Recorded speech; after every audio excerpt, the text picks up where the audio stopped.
Hey everybody, welcome to the Gentleman Scholars Club. In today's video I'm talking about something a little bit different. Not exactly tailoring, but it has some features of tailoring that made it appealing to me.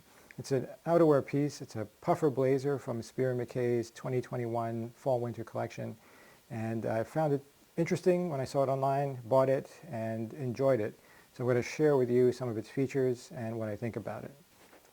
So first of all, let me say I'm not getting any sponsorship from Spier and Mackay or any of the other brands I talk about. I have a full-time job as an academic, and I'm doing this just as a hobby to share some knowledge and information with all of you. I don't have enough followers yet as well to get that sponsorship. So I just want to give you a sense of what I like, and you can decide for yourself what you like or dislike. So as I may have said in other videos, when I go on vacation, my wife and I tend to walk in the woods. And I used to wear tailoring there. For instance, I would wear a tweed sport coat as my outer layer when walking in forests in Britain. And though people may have worn this sort of thing in the 20th century, nowadays it looks quite out of place. And so I was looking for something else to wear in those settings. I have some overcoats like pea coats, the bridge coat, which I talked about in another video. But those two look more urban and not entirely suited for, mid-Wales or North Wales if you're walking around in autumn. So when I saw this from Spier and Mackay, featured as a puffer blazer, I thought I'd give it a shot because it has those features of tailoring that make me feel less guilty about dressing down, while at the same time being a practical coat that could be worn in those conditions. So the tailoring features it has features a notch lapel. It has a buttonhole, which you can conceivably put a flower into, though you probably wouldn't.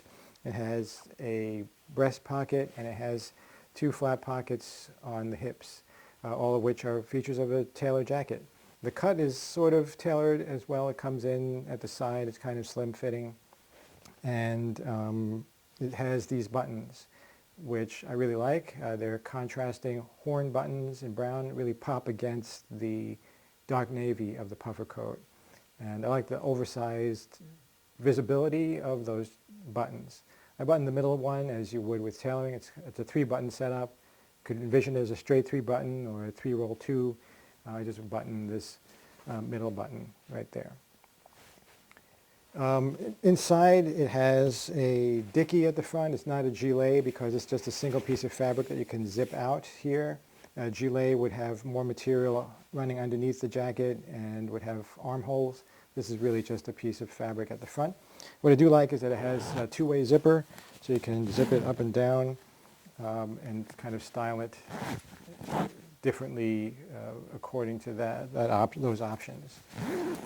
The material is water resistant. It's polyester, so again, not fine tailoring, but practical purposes, very useful. I wore it in Wales when it was raining, and it kept me dry. It's also quite warm, which is why puffer coats are popular in Europe, and probably more so there than in the United States or Canada.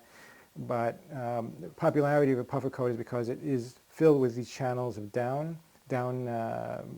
goose down, and as such they keep you really nicely warm in cooler weather when you're walking around outside. One thing that I thought this could have used was a hood. When it was raining there in Britain, I found I had to wear a hat, or I tended to switch to my barber jacket. I have a barber jacket with a detachable hood, and I found I wore that more often. So it kept me dry, but it didn't keep my head dry. And so I would recommend wearing this with a flat cap, a knit hat, or even a brimmed hat to your preference. But it doesn't have that hood, even a detachable one. Some other features on the inside make it more refined than other puffer coats perhaps. It has this contrast trim in burgundy. It has that on both sides and around the pocket. You can see there. It has 2 inside pockets. This one has a zipper, which I found useful to hold passports or my phone. This side has a button, so again, really meant to secure what you're holding in each of these inner pockets. You can wear this in several ways. I'm wearing it just simply here with a dress shirt and trousers, but I could see this really being worn nicely with a sweater of some sort, maybe a crew neck, and that would suit nicely. It doesn't have any vents on the back. It's completely unvented.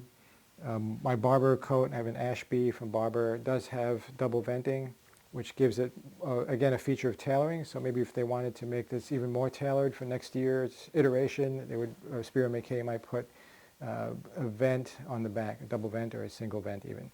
But maybe because of the puffer coat fabric and the desire to keep it water resistant, they eschewed having the double vent on the back or any sort of venting. Some other features: it has elasticized fabric at the wrist detail there, which helps keep keep water from going in, I suppose. And it also has that same fabric back here on the collar. Yeah, so there it is, dark blue puffer coat from Spier Mackay. I found it quite useful. I like the combination of tailoring with outerwear in a way that doesn't make you really stand out as being out of place when walking in the woods in autumn or early winter. If you found that information useful, please like the video and follow us at Gentlemen Scholars Club on YouTube, and thanks for viewing.